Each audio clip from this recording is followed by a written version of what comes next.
Kellen Mond coming in here early, coming from IMG. Same with Javon Osborne. From what we've seen him running a couple times. Osborne with the ones. What are your initial thoughts of those two guys? They're looking good. They're coming along. I think just the biggest thing is just them getting comfortable, learning the concepts, getting the game speed down, and they're in the same position that I was. So I like to relate to those guys, especially with the other receivers, Hez and Rashad, and just kind of get in their ear and just telling them to be comfortable and go out there and just play football.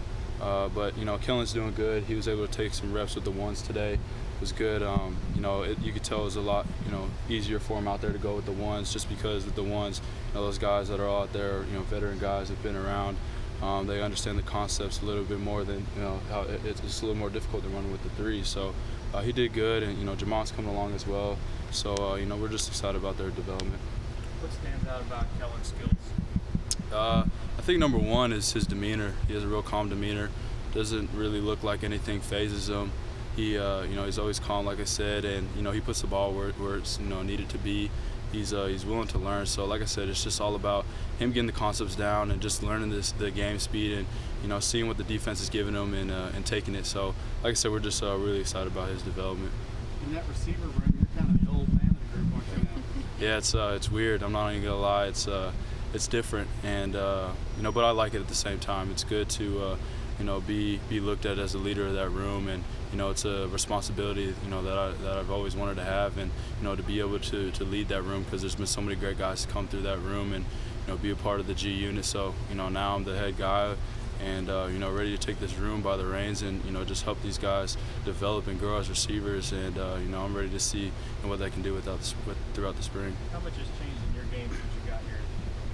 A lot. It's crazy. I go back and look at it sometimes just to see either some things that I did back then that were good, and did back then that I had changed until now, and I've developed so much, and that's a credit to all the coaches, Coach Moorhead, and Coach Babb, Coach Mazzoni, and just being able to learn from those guys, and obviously all the previous receivers that have come through here to help me grow. So I still have a lot of room of improvement, and that's what I'm doing this spring.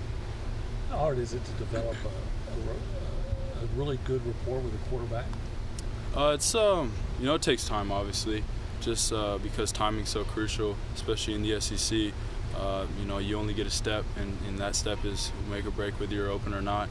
And that quarterback has to know that timing, where to put the ball. So it takes time, but I'm glad we have all the quarterbacks that we're going to be working with in the fall here right now, and to be able to get that timing down. Is it difficult as a receiver that you'll go into a third season maybe with a different quarterback again? I wouldn't say it's difficult. I would say we've had some really good success with what we've had at quarterback, that situation, and it's our job as receivers, whoever's there throwing the ball, to go and make them look good and go out there and make plays. So it's just a standard that we have to play at receivers. This time last year, you were telling us that as you appraised your freshman year, you felt like you needed to get your body ready to play in the SEC. That's what you learned. Yeah. Is there anything that you feel like you got to do this year differently? Well, I say I accomplished what I said last year. I went through, very healthy last season, was able to play at a high level all last season. And I think this year, just the main emphasis is just, becoming the best leader that I can be to lead this team. Obviously, with losing Trevor, he was our main leader, and so another guy has to step up. And I'm looking to take that role and be the vocal leader of this team. And so that's the number one thing that I'm focused on right now. Nick Starkville got a little bit more practice time late last season. Obviously, you've been around in the offseason. What does he bring to the table in your mind? I think he's very talented with his arm. Really strong arm, and can put the ball wherever it needs to be on the field. You can throw it across the field, you can throw it in the boundary. So I think that's number one. He's very smart, always willing to learn, and he's just a guy that brings energy and comes to work every day. You can see it every day that he wants that starting job, and it's exciting to see how bad he wants it and wants to make the guys around him better. So I think that's what he has going for him right now, and like I said, just ready to see where he goes and see his development throughout the spring. What has Jake's approach been like this time too? Just the same way. Jake's a veteran guy. He comes to work every day, and they all. That's what you can say about them all. They all want that job, and they're all working their butts off for it. It's just whatever guy goes out there and makes plays consistently, and coaches can feel like who can lead the team. With how many wide receivers y'all lost from last year, does it seem like there is any more kind of sense of urgency to get those guys ready through spring, or is it kind of business as usual like you would with freshmen? Oh no, without a doubt. It's we know we're gonna have to have those guys play, and not just having one guy go out there and play.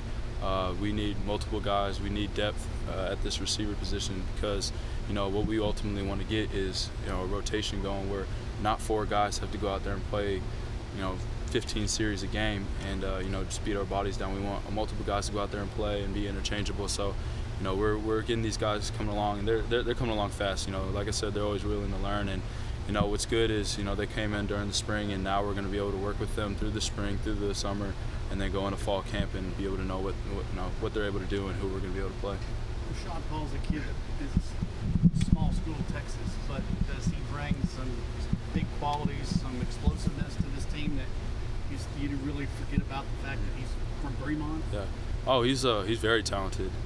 He's quick, got a lot of explosiveness, and he's coming along. He's a little bit of a quiet guy, but once you get to talking to him, he's always willing to learn, and he has a lot of potential. I'm really excited about him. He's playing the same position that I'm playing, so hopefully when the day comes up when he takes over that spot, I'm giving him the right tools to be able to go in there and perform, especially this season if he gets a chance to go in there and play. And I'm just kind of taking him under my wing and just teaching him the little ins and outs and giving him some tips. Any of these young receivers remind you of yourself when you were a freshman coming in? I would say all of them. I mean, they're all in the same position as I was. There's plenty of positions that are open right now and plenty of opportunities for those guys to play. It's just a matter of how hard they're able to work and how bad they want to go out there and play. I know it's a lot right now. Like I said, I was in the same position, and they just got to go out there and to play football. That's the thing that I always tell them, and it's just going to be a development for them throughout the spring and then going into summer and then fall camp.